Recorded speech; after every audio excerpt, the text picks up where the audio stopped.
Hi. Greetings from Washington, D.C. I commend your work on the Botonamo Street Renewal Project. Let me say to those who have suffered at the hands of the Kim family regime, I wish you peace and an end to your suffering. And most importantly, I wish you justice for the wrongs committed by the brutal regime in the North.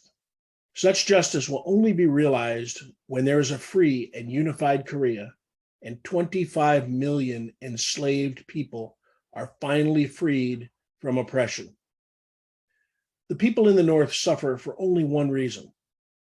Kim Jong-un must deny their human rights in order to remain in power. The root of all problems in Korea is the existence of the most evil, mafia-like crime family cult known as the Kim family regime that has the objective of dominating the entire Korean peninsula under the rule of the guerrilla dynasty and gulag state. What happened to some 93,000 ethnic Koreans, or Zainichi, and Japanese who immigrated from Japan to North Korea under the so-called repatriation program is unconscionable.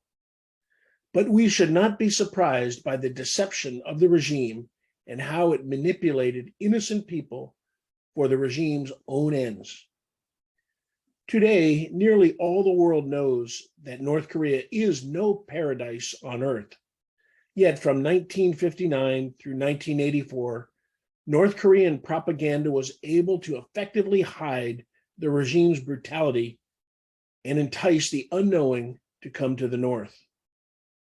This is one of the many actions conducted by the regime that justifies the UN Commission of Inquiry, declaring North Korea's human rights abuses and crimes against humanity to be among the worst since World War II.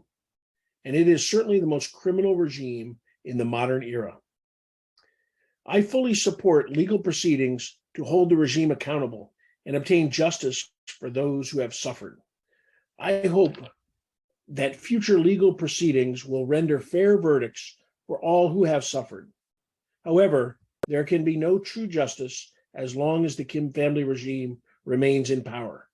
The evil and brutal actions against the people continue despite the worldwide condemnation of North Korean human rights abuses.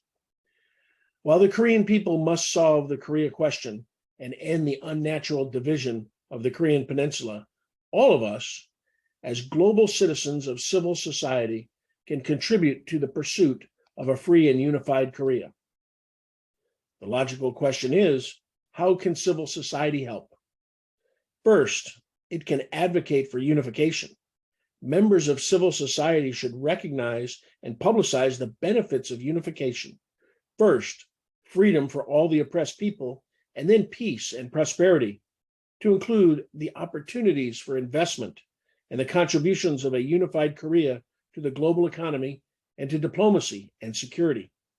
Members should advocate for support of their governments for unification.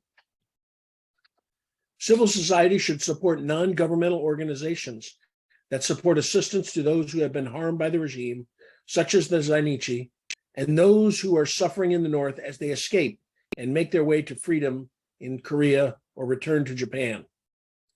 Religious leaders can provide faith alternatives for the people in the North.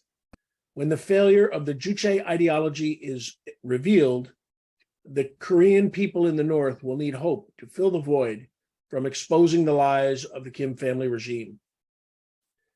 Most importantly, civil society can support a sophisticated influence campaign that targets the Korean people in the North. Information is the key to knowledge, and knowledge is the key to freedom. The only way we are going to see an end to the nuclear threat and military threats, as well as the human rights abuses and crimes against humanity being committed in the North, is through achievement of unification and the establishment of a free and unified Korea that is secure and stable, that is non-nuclear, economically vibrant, and unified under a liberal constitutional form of government based on freedom and individual liberty, the rule of law, and human rights as determined by the Korean people. A free and unified Korea, or in short, a united Republic of Korea, You are okay, or you rock. Thank you, and I commend your excellent work and wish peace and justice for all who have suffered. Thank you.